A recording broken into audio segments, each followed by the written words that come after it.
अमेरिकी राष्ट्रपति चुनाव में बढ़ी सरगर्मी। बाइडेन के लड़खड़ाते भाषण पर ट्रंप ने किया तीखा वार। जो बाइडेन के अमेरिकी राष्ट्रपति चुनावों से हटने के बाद दिए गए संबोधन पर पूर्व राष्ट्रपति डोनाल्ड ट्रंप ने गुरुवार को प्रतिक्रिया दी और बाइडेन पर तीखा हमला किया। ट्रंप ने कहा कि बाइडेन का भाषण मुश्किल से समझ में आने वाला था। उन्होंने कहा कि बाइडेन का भाषण बहुत बुरा था। ट्रंप ने यह टिप्पणी बुजुर्ग हो चुके बाइडेन के लड़खड़ाते हुए भाषण को लेकर की।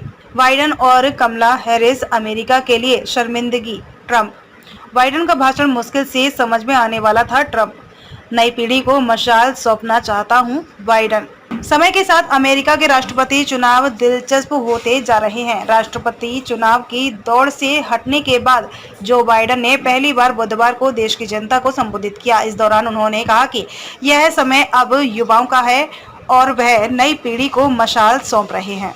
जो बाइडेन के अमेरिकी राष्ट्रपति चुनावों से हटने के बाद दिए गए संबोधन पर पूर्व राष्ट्रपति डोनाल्ड ट्रंप ने गुरुवार को प्रतिक्रिया दी और बाइडेन पर तीखा हमला किया। ट्रंप ने कहा कि बाइडेन का भाषण मुश्किल से समझ में आने वाला और यह बहुत बुरा भाषण था। ट्रंप ने यह टिप्पणी बुजुर्ग हो चुके बाइडेन के लड़खड़ाते हुए भाषण को लेकर की है। बाइडेन और कमला हैरिस अमेरिका के लिए शर्मिंदगी। Trump, social media platform truth पर एक पोस्ट में कहा, कुटेल, जो बाइडेन का ओवल ऑफिस में दिया गया भाषण मुश्किल से समझ में आने वाला था और यह बहुत बुरा था। एक दूसरी पोस्ट में ट्रंप ने बाइडेन और अमेरिकी उपराष्ट्रपति कमला हैरिस को अमेरिका के लिए बड़ी शर्मिंदगी बताते हुए हमला किया।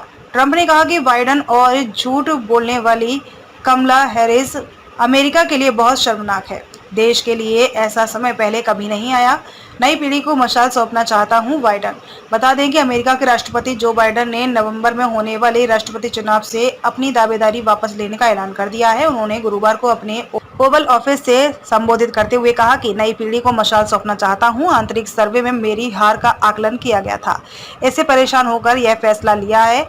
मैं अपने साथ डेमोक्रेट साथियों को हार की ओर नहीं खींच सकता।